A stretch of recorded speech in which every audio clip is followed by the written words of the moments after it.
La suite du grand journal de Steve Nadjar à écouter sur radioj.fr. Place maintenant à l'entretien de cette édition. Bonjour Raphaël Jaouzalmi. Bonjour, ça va ? Ça va très bien, merci d'avoir accepté notre invitation cet après-midi sur notre antenne. Vous êtes expert en sécurité, ancien officier des renseignements israéliens. Vous êtes également un écrivain à succès. Je rappelle le titre de votre dernier livre, paru au début d'année chez Ballant et pour lequel nous avions déjà reçu à ce micro, des Sex Pistols à la première intifada. On revient avec vous, Raphaël Jaouzalmi, sur les incidents cette semaine à la frontière nord d'Israël.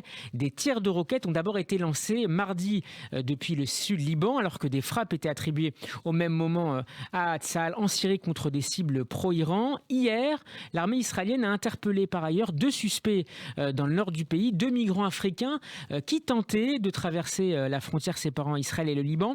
Quel est l'objectif recherché selon vous, Raphaël Jaouzalmi, par le Hezbollah à travers ces incidents de basse intensité ? Alors, signalons tout de suite qu'il n'y a pas d'escalade ou d'aggravement de la situation. Il y a un concours de circonstances qui a provoqué un surcroît d'activité dans cette région. C'est plutôt par hasard que planifié. Ceci étant dit, surtout en ce qui concerne le tir de roquettes, lequel est attribué à une faction palestinienne du sud Liban, il est certain que le Hezbollah aujourd'hui cherche à vérifier à quel point Tzahal est prêt, quelles sont les réactions de Tzahal. C'est donc le Hezbollah teste à travers ces factions palestiniennes mineures, et, disons, ils les utilisent comme proxy pour ne pas avoir une confrontation directe avec les Israéliens, mais c'est bien pour tester la détermination et le mode de préparation de Tzahal, et aussi évidemment le nouveau gouvernement en place, le régime dirigé par Naftali Bennett et Yair Lapid. Le Hezbollah est un petit peu dans l'inconnu. Il voit qu'il y a des représailles assez fermes et que la détermination n'est pas moindre dans le nouveau gouvernement que l'ancien. À cela, il faut ajouter bien sûr la situation interne au Liban, une situation chaotique. Raphaël Jaouzalmi, un point sur votre dernière explication. Donc c'est davantage l'observation de la réaction à la fois militaire et politique israélienne qui intéresse le Hezbollah à travers ces différents incidents de la semaine, plutôt que la volonté de porter des coups pour faire mal, pour parler simplement. Exactement. Il s'agit vraiment de titiller. On voit ça avec le Hamas à Gaza souvent aussi, hein, des tirs de petits obus à courte portée qui tombent dans des champs ou des ballons incendiaires. Tout ça, c'est pour tester. C'est aussi une façon d'obtenir des renseignements, de voir comment les patrouilles de Tsahal de l'autre côté de la frontière réagissent à ces incidents. Dans le cas des travailleurs illégaux qui ont passé la frontière, je ne pense pas qu'ils étaient des envoyés du Hezbollah. Le Hezbollah, évidemment, observe l'incident, mais ce que le Hezbollah apprend aussi, c'est qu'il y a effectivement des trous encore dans la frontière entre Israël et le Liban qui pourraient être utilisés pour des fins terroristes. Alors ces tensions mineures interviennent alors que la situation économique se dégrade considérablement au Liban. La croissance est en recul de plus de 30%. La monnaie a perdu plus de 90% de sa valeur. Le chômage touche des cercles de plus en plus larges de la population. Le pays ne va pas mieux politiquement puisqu'il ne compte toujours pas de gouvernement à sa tête après le renoncement il y a quelques jours du sunnite Saad Hariri. Dans quelle mesure cette situation d'état quasi failli du Liban peut impacter selon vous les relations avec Israël ? Alors, normalement, ça pourrait être dans le bon sens, puisque les Israéliens tentent, sans relâche d'ailleurs, d'apporter leur soutien, leur aide à l'économie libanaise, effectivement, d'un rapprochement avec le Liban. Malheureusement, jusqu'à présent, ce n'a pas été accepté par les Libanais.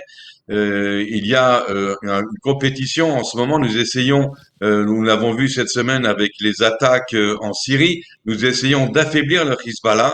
Alors nous n'avons pas attaqué le Hezbollah directement sur le sol libanais, mais nous concentrons toutes nos attaques sur le sol syrien, sur les intérêts du Hezbollah pour l'affaiblir. Il s'affaiblit de lui-même d'ailleurs au sein du Liban car il a en grande perte de popularité. Beaucoup de gens reproche au Hezbollah sa mainmise sur l'économie, sa mainmise sur le pétrole pour obtenir le contrôle du pays. Mais il ne se tourne pas vers Israël malheureusement pour l'instant. Il y a donc plutôt un danger sécuritaire que ce chaos du Liban puisse renforcer donc la mainmise du Hezbollah et des Iraniens et des Syriens sur le Liban et donc les renforcer par rapport à Israël, alors que nous espérons au contraire que ce chaos, si on acceptait l'aide humanitaire et financière que propose Israël, pourrait ouvrir la voie de la paix.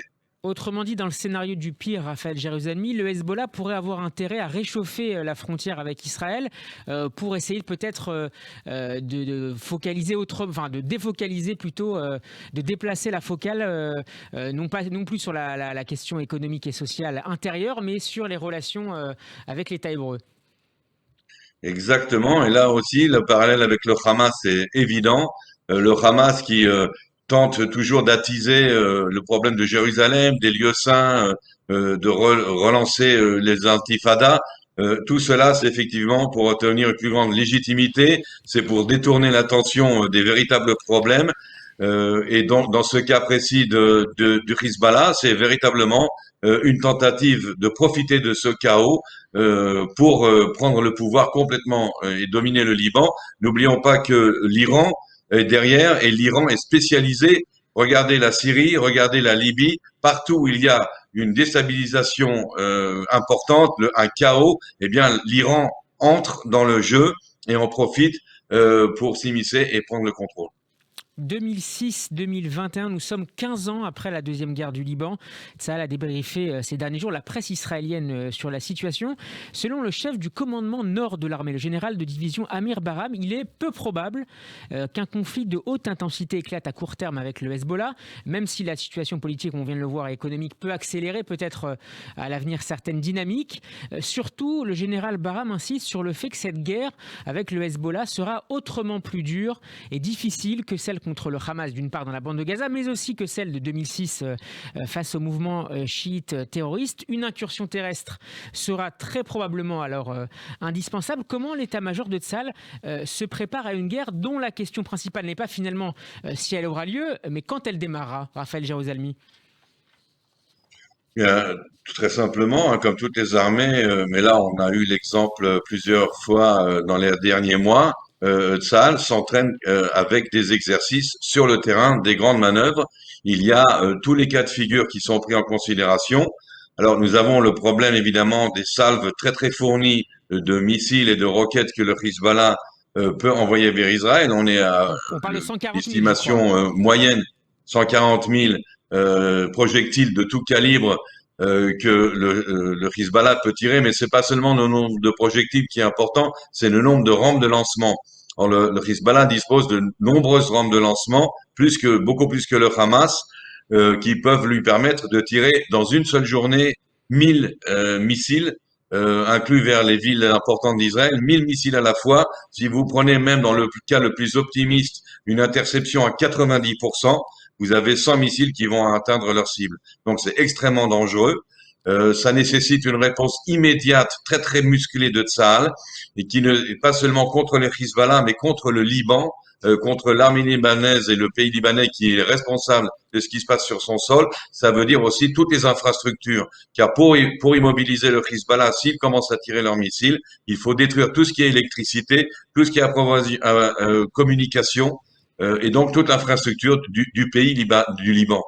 C'est une opération extrêmement violente et de grande envergure qui, effectivement, tôt ou tard, pour finir le travail, demandera, malheureusement, et ça c'est extrêmement dangereux, une entrée terrestre pour terminer le travail.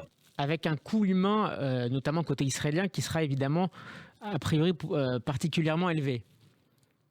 Qui sera particulièrement élevé, avec la différence que les Israéliens ont plus d'abris, sont plus disciplinés, comme on l'a vu lors des missiles qui venaient de Gaza, alors que les Libanais n'ont absolument aucune infrastructure pour se protéger, que le Hezbollah les utilise comme bouclier humain. Et donc, je pense que malheureusement, Et il on y sait que aura des certains grandes dépôts pertes de deux côtés, mais beaucoup plus du côté libanais. On sait d'ailleurs que certains dépôts d'armes et rampes de lancement se trouvent à côté d'hôpitaux ou d'écoles au Liban, notamment dans le quartier, la zone chiite de Beyrouth. Est-ce que ce sont des éléments que mettent en avant notamment les diplomates israéliens dans les discussions qu'ils peuvent avoir avec les Européens, notamment avec la France, qui est évidemment très attachée à la situation au pays du Cèdre? Bien sûr, et pas seulement avec les Européens, avec les Nations Unies. N'oublions pas que, ironiquement, il y a une force de casque bleu, La finule. la FINUL, qui sévit depuis des années au sud Liban, donc le long de la frontière avec Israël, et qui est supposée nous signaler des mouvements de troupes suspects, qui est supposé prévenir le terrorisme du Hezbollah, et qui ne fait absolument rien. La politique de la France à l'égard de Liban pour le Liban, une politique, à mon avis, juste, humaine et humanitaire, qui vient de la grande tradition d'amitié entre les deux pays, hein, le Liban et la France, bien sûr, et toute la francophonie libanaise, c'est évident. Malheureusement, par rapport à ça, la politique française au Proche-Orient par rapport à Israël n'est pas toujours très très logique et rationnelle.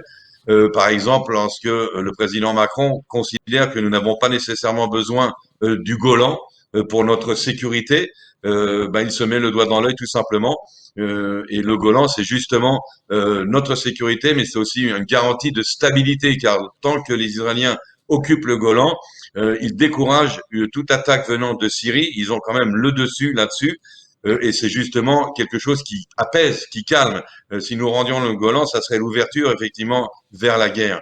Donc la politique française, si vous voulez, est très très réaliste et très bonne sur le plan humanitaire et économique et financier, avec malheureusement une grave incompréhension de la situation stratégique. Raphaël Jérusalemi, la semaine a évidemment été marquée. Alors, il y a un petit peu d'écho, a été marqué par les révélations du projet Pegasus autour de l'utilisation du logiciel espion de la société israélienne NSO par plusieurs États pour infiltrer les téléphones d'hommes politiques, notamment Emmanuel Macron, de journalistes ou encore d'activistes. On a notamment appris que l'Arabie Saoudite et les Émirats Arabes Unis surveillaient une grande partie de la classe politique libanaise, y compris au sein de ses anciens alliés sunnites. Est-ce que l'on considère dans le Golfe que le Hezbollah est en train de prendre progressivement le contrôle du Liban? Euh, donc là, il y a deux choses. Je pense que vous parlez de deux choses différentes. Hein. On parle de Pegasus et Absolument. de. Avec les Ok, révélations, on alors, voit que les Émirats et l'Arabie Saoudite ont utilisé d'accord, Pegasus notamment pour surveiller la classe politique libanaise. d'accord. Ok, alors bon, alors d'abord, quand vous vendez, moi j'ai fait ça assez longtemps, donc lorsque vous vendez de l'armement à un pays, vous vendez un matériel dont vous n'êtes pas ensuite responsable de l'utilisation. Alors il est évident qu'il y a des réglementations très très fermes.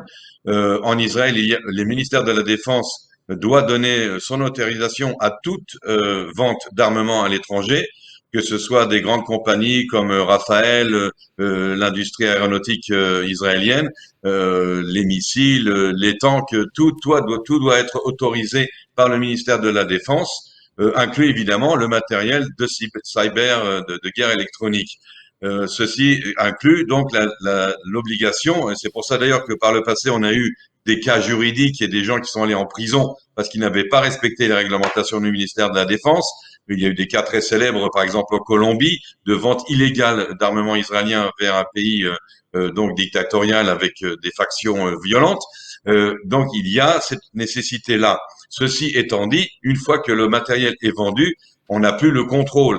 Et on peut vendre, par exemple, un matériel militaire à un pays qui est aujourd'hui une démocratie et qui demain change de régime et devient une dictature et dispose évidemment de ce même matériel. On ne peut pas reprocher à la personne qui l'a vendu ceci. Rappelons entre parenthèses, mais avec de petites parenthèses, que des pays justement comme la France ou les États-Unis vendent leur armement à beaucoup plus de pays non démocratiques et dictatoriaux qu'Israël. Les F-35 qui vont être vendus à l'Arabie Saoudite et aux Émirats, c'est une vente qui est pas nécessairement responsable. Nous avons affaire à des dictatures islamistes malgré tout.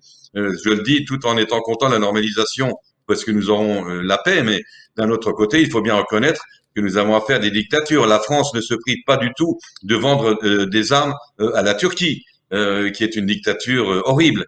Donc, il faut mettre un petit peu les choses en proportion. Une chose est certaine, le ministère de la Défense et Benny Gantz, le ministre de la Défense lui-même, ont dit qu'il y aura une étude de ce problème.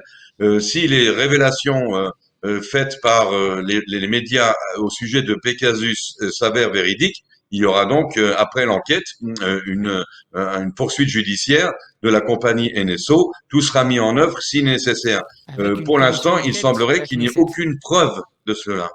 Merci beaucoup, Raphaël Jérusalemi. Je rappelle que vous êtes ancien officier des renseignements israéliens. Et pour tous ceux qui s'intéresseraient notamment à la vente d'armes dans le monde, je les invite à lire votre livre dans lequel dans plusieurs chapitres, vous revenez justement sur votre carrière. C'est en tout cas une partie de votre carrière. Je rappelle le titre de votre dernier livre, Des Sex Pistols à la première intifada. C'est paru chez Ballant. Votre interview est à retrouver notamment sur la page YouTube de Radio J. Merci à vous et à très bientôt sur Radio J. Merci, au revoir.